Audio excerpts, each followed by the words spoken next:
طبعا اللي صار البارحة كلش معيب ومخزي على فنانين معروفين، يعني فنانين لهم صيتهم ولهم مشاهداتهم كلش عالية ببرامج التواصل الاجتماعي.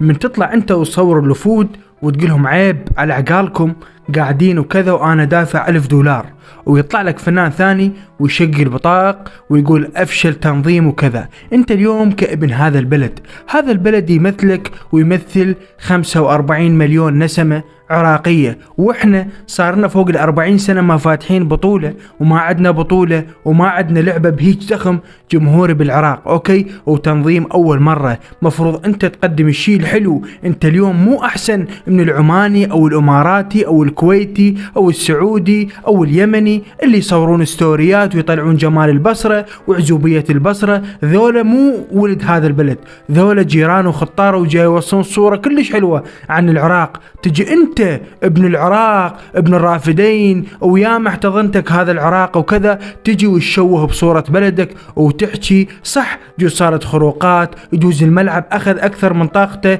الحضور 65,000 صاروا 75,000 بالملعب وواحد فوق الثاني، بس ما يخالف افتتاحية مالت العراق ومفروض انت توقف والساند. شلون انت تقول انا جاي اشجع وانا جاي اطبل وكذا وبالاخير تحكي؟ مع الاسف هذا اللي شفناه البارحة من هواية ناس مشاهير اوكي بالتليفون واللي يدورون طشة وانا راح احاسب وانا اسوي وكذا. هذا الشيء ما يصير. انت اليوم جاي تنقل اشياء سلبية عن بلدك وهذا الشيء ما يصير. ومفروض انت توقف تقعد بالقاع اوكي وتشوف اللعبة بموبايلك، وافضل ما تنزل وتشير وتحكي وتتجاوز واخلاقك يعني طفل صغيرون ما يسويها. مع الاسف عليكم ومع الاسف على الجمهور اللي صنع هواية ناس. يعني شنو اذا ذاب لك $1000 اوكي، واذا ذاب لك $1000 العالم ذاب بآلاف الدولارات اوكي وما حكت من غير دول خليجي اوكي عماني كويتي بحريني ذبوا ما دخلوا شو ما طلعوا بالاعلام وصرحوا.